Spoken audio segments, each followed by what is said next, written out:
Ladies and gentlemen, thank you for being with us here at JLC Media. This is our final podcast on a series where we were connecting conversational leadership, everyday leadership conversations, to the work of Heifetz and as he thinks about in his center, what is adaptive leadership. Marty Linsky is the other gentleman that I've listened to and learned from tremendously over the years.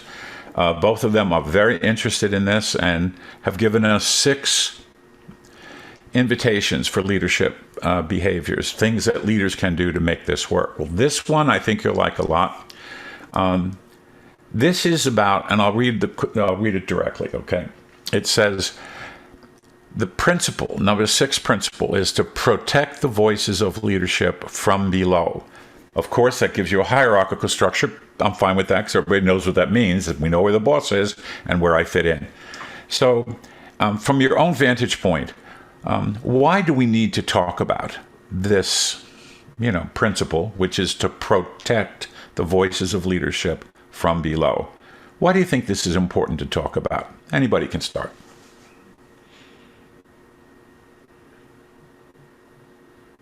Hey, so I'll kick us off. So in my view, and as I look at that, I think it's important in any organization, particularly if you have one that's very dynamic, you want to have alignment and focus for the enterprise. And in order to do that, it just requires that people from below and out throughout the organization, they need to be able to see the vision, they need to see the direction, and they need to see that by seeing that the organization is being supported all throughout the system. So that when people see that alignment, they are encouraged, they have more trust. They can bring forth their best thinking, their best capabilities to help the organization to achieve whatever mission or outcomes it desires. I do like that a lot. And what I'm hearing you say, as long as there is alignment and common understanding, which we've chatted about before, people will feel like I can exercise my own capabilities to accomplish that vision. I want you to stay there for a minute, and I'm going to get Colleen and Joe to weigh in on this. We're talking about challenges that aren't solved by leadership, by authority. They're not solved by authority. So we might actually have that exact alignment, right? We are clean and clear. We know where we're going. We're on board, right? All of a sudden, we have this really messy set of challenges that are unfolding.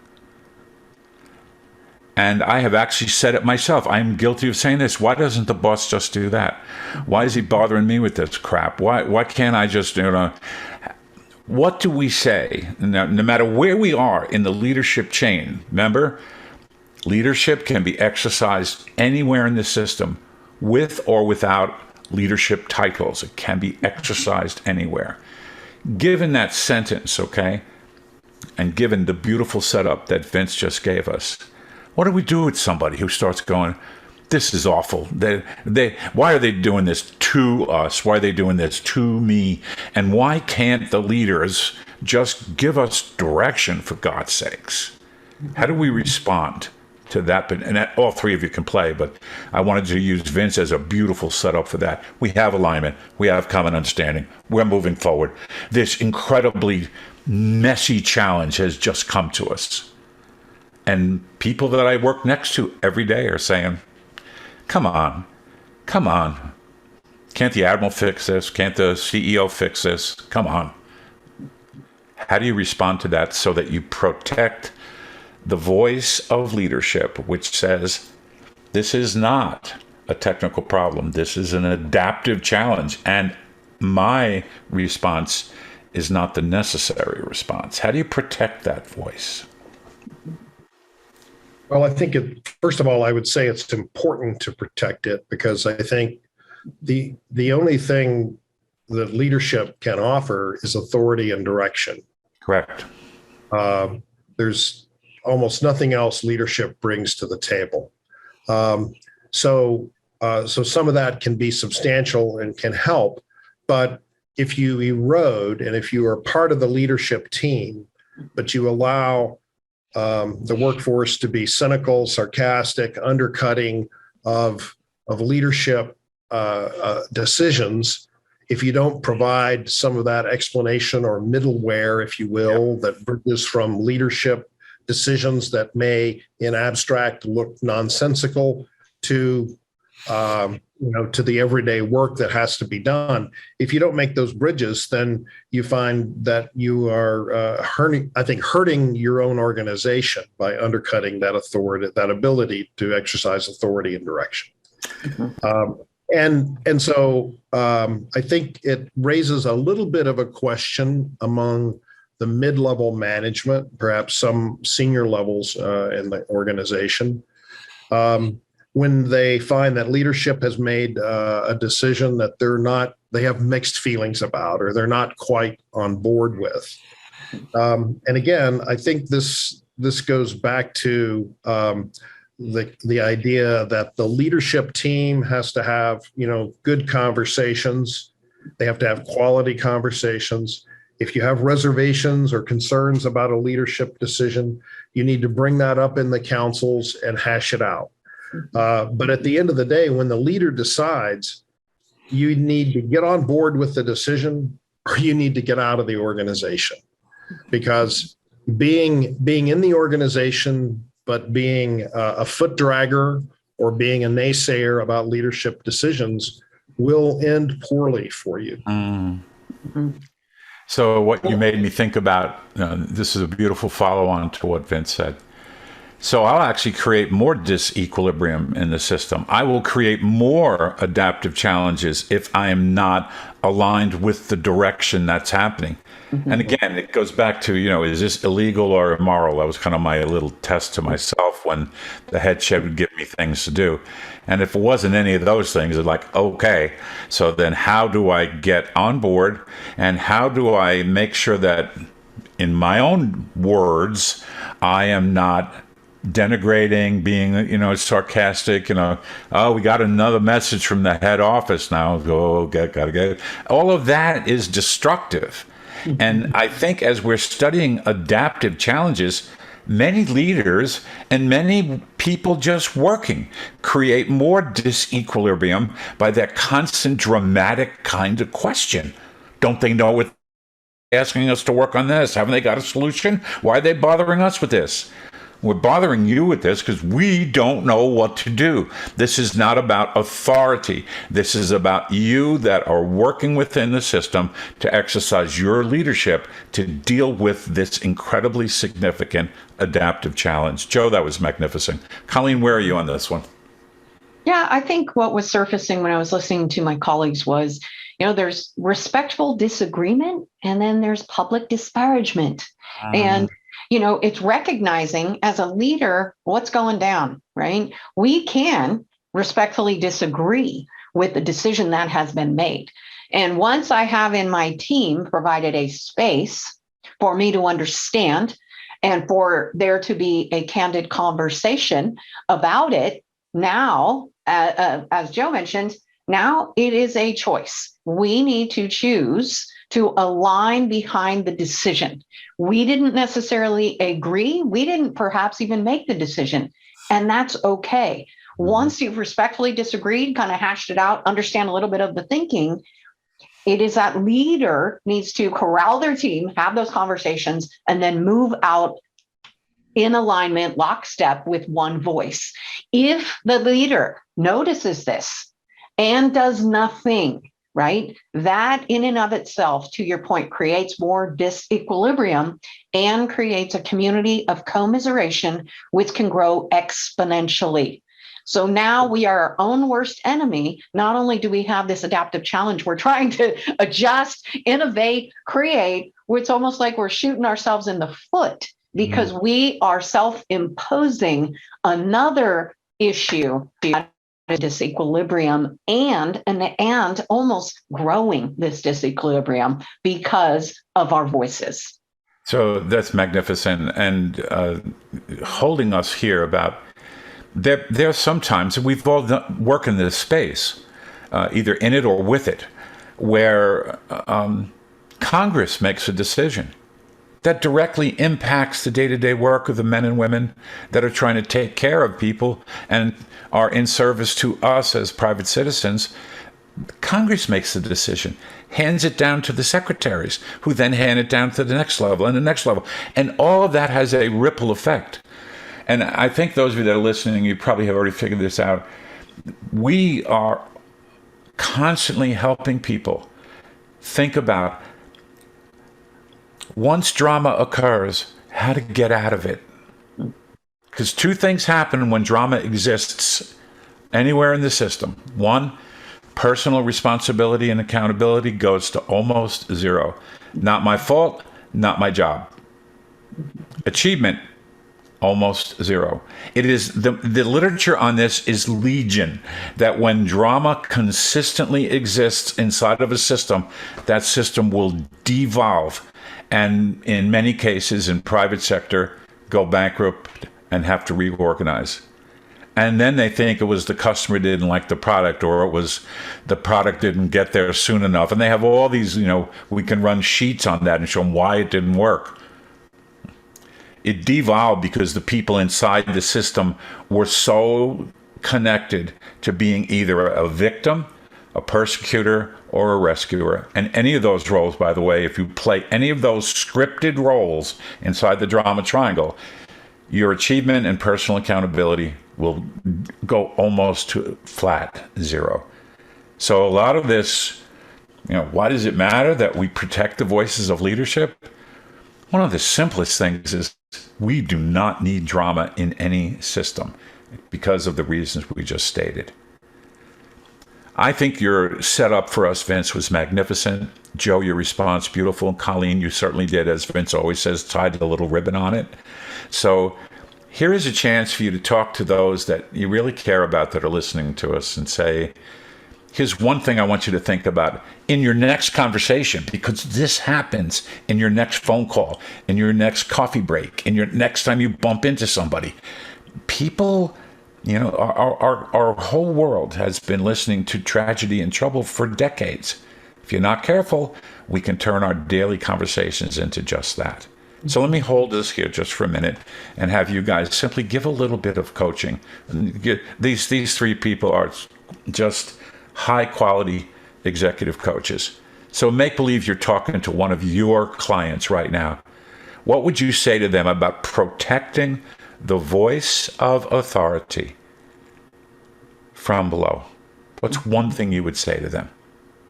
Okay, I'm jumping in first because most of the time I go last.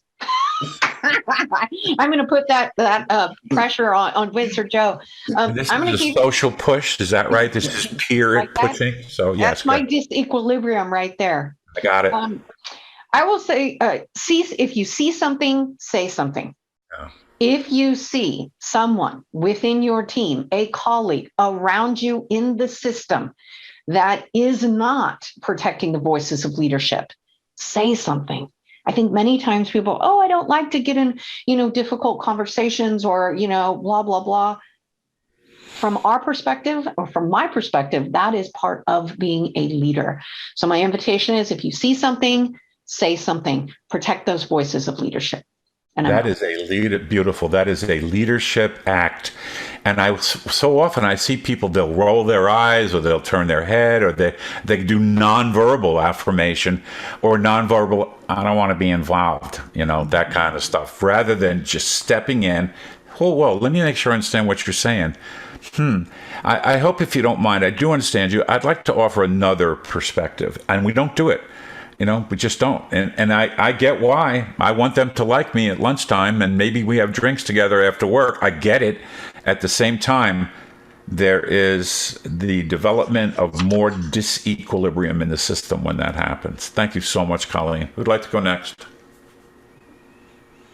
Yeah, so I think it's good to have, a healthy respect for leadership. I think in most organizations and for most leaders, it's appropriate to think they have other sources of information. They deal with a wider spectrum of issues than most of the rest of us, and therefore, they have the requirement, the need to make decisions that may not make all the sense in the world to the rest of us. But again, they are charged with the greater good of the organization. Mm-hmm. And so I think, again, to a reasonable extent, it's important to preserve that authority and direction, as we talked about before. But Ray, let me challenge you and ask you about. So there are organizations that have bad leaders. Mm-hmm. There are processes that produce bad or terrible decisions. The Congress, Supreme Court, the administration, major corporations. I mean, you can go down the list, and sometimes people find themselves in a position. It's one thing if you have really strong leadership, very aggressive leadership, if you will, in addressing issues or concerns, very open leadership. It's also possible that you're in an organization where, frankly, leadership has undercut themselves by making unnecessary or poor decisions. And so as a mid-level management, or even in senior management, you can find yourself in the position where you are a main member of an organization that is not making very good decisions. And so we talked about not falling into commiseration. But Ray, what would you say to those people who are in the organizations where the leadership's bad and they're struggling with that? My response would be, in this work of thinking about adaptive challenges, right where you are in the organization right now, you have the capacity to create a desired future just for your team. It might just be the small team that you're in. Example would be, pick any college basketball team on the planet, in the United States or outside the United States. I need to take that particular team and help them create their desired future state in the absence of direct leadership. In this context of our conversation today, it was, once we identify an adaptive challenge and leadership recognizes they cannot exercise power, authority, and control to solve that adaptive challenge, how can we protect the voice of leadership so people don't say, why don't they just fix it? So to Joe's point, there are places that they're on a funny, their journey's funny because for whatever reason, the leaders have not behaved in ways that would enable the system as a whole system accomplish what it wants to accomplish. However, there are pockets of excellence inside those systems. And if we spend our time talking about those above us, we end up losing our capability to be effective where we are. Joe was an effective ship's captain. He was a surface warfare operator, was an effective captain. Things could have been falling apart in Washington, D.C. He had a mission to accomplish. He accomplished the mission with the men and women that he had. And if they wanted to have a beer and complain about the Congress or talk about the president, fine, go ahead. That is not going to get into my conversation about the mission we're trying to accomplish. That's all good talk, but it's good side talk. So I thought that's how I would respond to that, Joe. Anything else on that? Yeah, no, I would just bring it back to, there's an old saying about you're either part of the problem or you're part of the solution. And so to put a very fine point on this, at no point does straying into commiseration, or at no point does undercutting leadership serve anybody's interest. And so even though the organization, even though you personally may have questions about where the organization is going, surfacing those things to the rest of the workforce does not help the organization. And again, if the alignment that Vince talked about is so fundamentally askew, if you cannot align with leadership, then it is time to find another place to go. I love it. I love it. And one of my greatest teachers taught me that, because I always wanted to be part of the solution.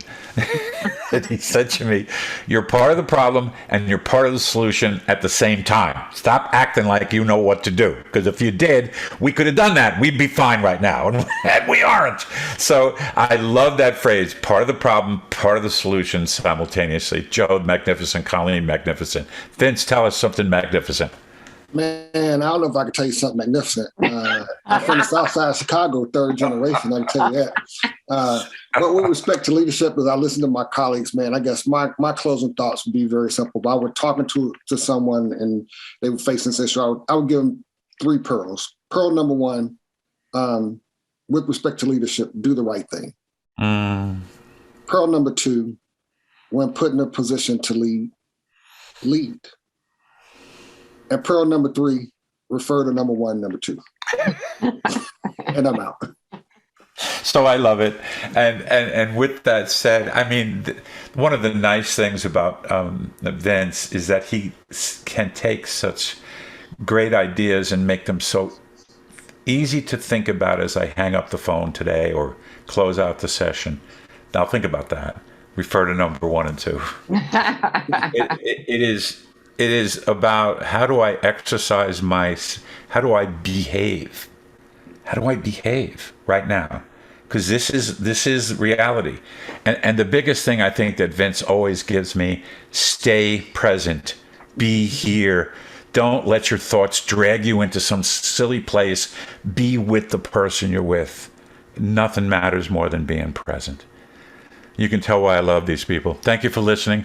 This is JLC Media. My name's Ray. You can find us at gojlc.com. Thank you for listening to these JLC podcasts on conversational leadership and its connection to adaptive leadership. Thank you so much for being with us. Take care. Sincerest thanks for listening to this episode of the Everyday Leadership Conversations podcast. The Jorgensen Learning Center offers a variety of programs for individuals and organizations to enhance their communication and leadership skills. To find out more about programs and upcoming webinars, check out our events page at gojlc.com.